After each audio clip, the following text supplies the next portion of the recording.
عشبة الشباب الدائم وبياض التلج. العشبة السحرية كنز للنساء، من الحاجات اللي بتشد أعمق التجاعيد وبتفتح البشرة. العشبة دي لو انتي تعرفي فوائدها عاملة ازاي في شباب بشرتك ونقائها، لا اشتريتيها بالذهب. العشبة دي هنعمل بيها طريقة هتخلصك من أي تجاعيد وهتخليكي أصغر من عمرك بكتير. مش بس كده، دي هتخلصك من المسام المفتوحة وسواد البشرة والبقع البنية، وجميع مشاكل بشرتك هتتحل بالعشبة السحرية دي. السلام عليكم ورحمة الله وبركاته. أهلا بإخواتي وحبايبي، عاملين إيه؟ يا رب كلكم تكونوا بخير. معاكم مية من قناة وصفات سحرية مع مية. النهاردة جايبة لكم عشبة سعرها رخيص جدا جدا، هتجيبيها من عند العطار وهتستخدميها مرة واحدة بس. شوفي بصي، أنا عايزاكي تجربيها مرة وتشوفي بشرتك هتتحول وهتبقى عاملة إزاي، من سواد لبياض التلج، من تجاعيد عميقة لشباب دائم. هتحللك جميع مشاكل بشرتك وهتغذي بشرتك جدا جدا. هتدعي لي ان شاء الله دعوه خير لما هجربيها. قبل ما ابدا وصفتي، لو اول مره تشوفي قناتي ما تنسيش تضغطي على زر الاشتراك الاحمر وتفعلي الجرس عشان يوصل كل جديد. لايك للفيديو فضلا وليس امرا. العشبه حبايب قلبي اهي. العشبه دي غنيه طبعا عن التعريف، سعرها رخيص من عند العطار. دي بقى انا بسميها دايما كنز النساء، هي كنز فعلا للمرأة. هي عشبة كف مريم، بتجيبيها من عند العطار. عايزة اقول لكم ان احنا هنعمل بيها النهاردة طريقة والله هتخلي بشرتك زجاجية. لو عندك اي سواد وعندك اي تجاعيد، بالعشبة السحرية دي هتتشال. بتغذي البشرة قوي وفيها كمية مضادات اكسدة وفيتامينات ممتازة للبشرة. طبعا هي بتبقى زي الشجرة كده وبتبقى ناشفة وبتبقى عاملة كده. تمام. احنا هناخد منها وهوريكم برضو احنا هناخد منها قد ايه عشان ما تتلخبطوش. انا كده مقطعاها زي ما انتم شايفين كده لفروع. اخدت حوالي 4 فروع وهناخد معاها كده فرع تاني، هيبقوا 5 فروع. والفرع بيبقى عامل زي ما انت شايفة بالشكل ده، هو بيبقى ناشف شوية. تمام. يبقى انت هتجيبيها وهتقسميها وهتاخدي منها الفروع بتاعتها، هتاخدي منها 5 فروع، هي بتبقى كبيرة كده. تمام. كمان هعمل لكم منها طريقه للشعر فظيعه، بس اكتبوا لي في الكومنتات لو عايزين انزل لكم الفيديو بتاعها للشعر. اكتبوا لي في الكومنتات. هنبدا كمان ناخد كوبايه كامله من الميه بالشكل ده كده على العشبه بتاعتي. وهنبدا طبعا قبل ما تحطيها بقى في الميه تحاولي ان انت تغسليها كويس، علشان لو فيها اتربه او فيها اي حاجه او اي شوائب تبدا ان هي تتشال معاكي قبل ما تستخدميها. وهتبدأي ان انت تاخديها وترفعيها على النار. هتغلي لمدة 3 دقايق على النار، ويفضل وانت حطاها على النار تغطيها علشان كل الزيوت الطيارة وكل الفوائد بتاعتها ما تطلعش مع البخار. اهم حاجة ان المية بتاعتك ما تنشفش، فيفضل ان انت بعد ما تغلي تسيبيها 3 دقايق دول على نار هادية عشان المية ما تنشفش. هوريكي برضو شكلها هيبقى عامل ازاي. زي ما انتم شايفين حبايب قلبي، العشبة بتاعتي نزلت كل الفوائد اللي فيها وبقت بالشكل ده. خلاص احنا كده خدنا كل الفوائد الموجودة في عشبة كف مريم. هنبدأ بقى ناخد كده وهنصفي المية كلها بتاعت العشبة. شايفين المية ما نشفتش ازاي، وفي نفس الوقت نزلت كل الفوائد اللي فيها، وده اللي احنا محتاجينه وهيبقى لونها بالشكل ده. طبعا كده خلاص اللي فاض ده احنا كده كده مش عايزينه، خلاص احنا خدنا كل الفوائد اللي في العشبة. هنبدأ بقى حبايب قلبي ناخد المية بتاعتي دي بالشكل ده كده وهي سخنة. وهنبدأ ان احنا نجيب طبق، وهتبدأي ان انت تاخدي جزء من المية بتاعتك دي بالشكل ده كده. وهنبدأ نركنه كده على جنب عشان احنا محتاجينه في الوصفة بتاعتي. المية دي هنحتاجها في حاجة مهمة قوي او خطوة مهمة قوي هنستخدمها مع الوصفة دي، فركزي معايا علشان لو عملتي الطريقة بنفس اللي انا هقولك عليه بالظبط النتيجة هتبقى خيالية. هنبدأ ناخد على العشبة او على مية العشبة بتاعتي معلقتين صغيرين من النشا او الكورن فلاور، وهنبدأ ان احنا ندوبها بالشكل ده على مية العشبة بتاعتي. والمية اللي فاضلة ديت هنعمل بيها طريقة مهمة، فتابعي معايا الفيديو للآخر. بعد ما قلبناهم كويس قوي و دوبنا النشا كويس مع المية بتاعتي، ودوبناهم بالشكل ده. هتبدأي تجيبي الزبادي او الياغورت، ويفضل يكون كامل الدسم، لازم يكون كامل الدسم عشان يديكي ترطيب كمان لبشرتك.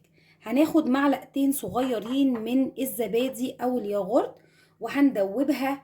طبعا الزبادي هنا هيكلكع معاكي شوية، بس بعد كده مع التقليب المستمر هيبدأ ان هو يدوب معاكي، وانا محتاجة ان هو يدوب معايا كويس جدا مع المية قبل ما نعمل الخطوة بتاعتنا. طبعا الوصفة زي ما انتم شايفين ما فيهاش مكونات كتير، والمكون الاساسي العشبة الفظيعة دي. بعد ما دوبناه مع بعض بالشكل ده حبايب قلبي، هنجيب بقى طاسة وهنبدأ نضيف فيها الكريم.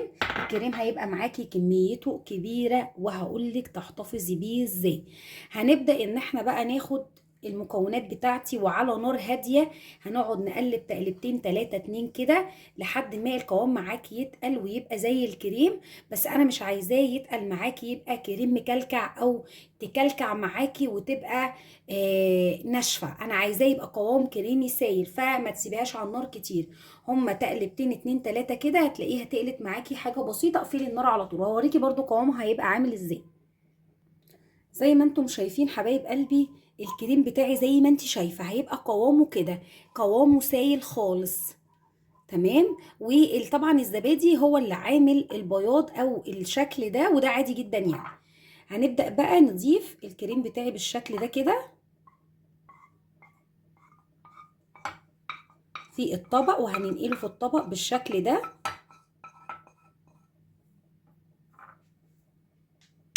عندك بقى اقوى كولاجين هيخلي بشرتك زي القمر.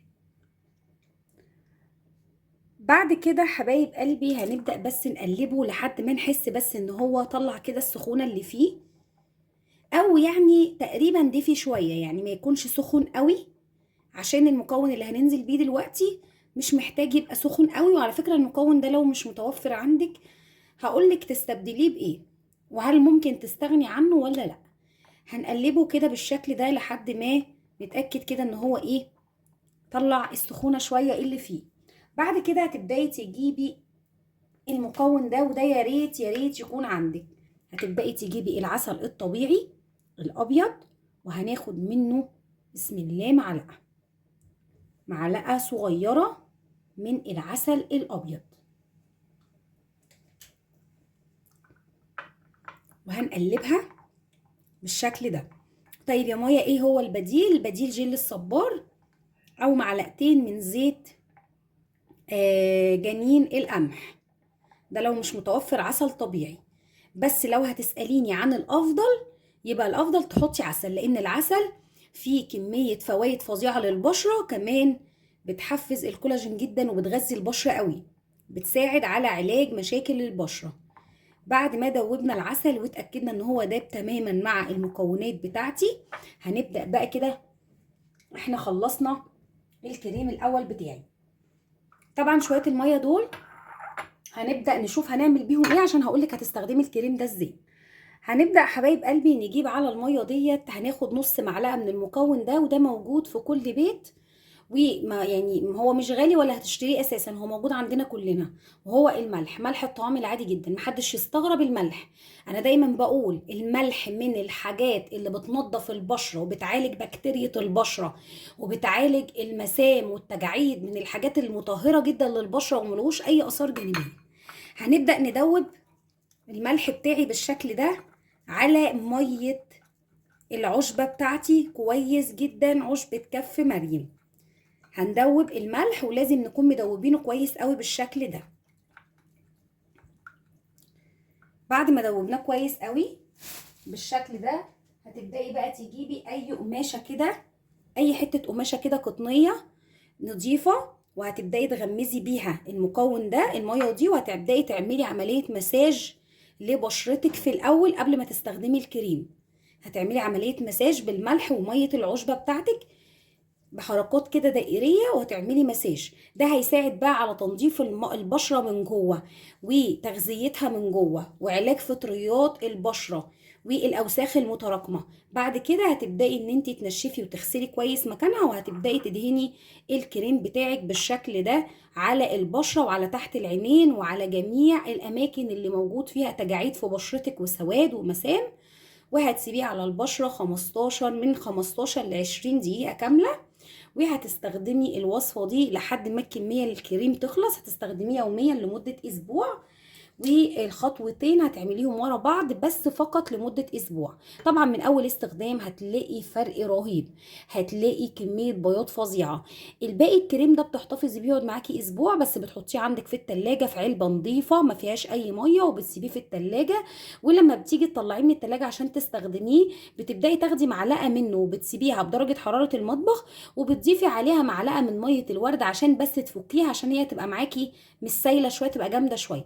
تفكيها كده بمعلقه من الحليب او معلقه من ميه الورد، وتبداي تفكيها كده وتدهنيها على بشرتك. يا رب اكون قدرت افيدكم، اشوفكم على خير والسلام عليكم.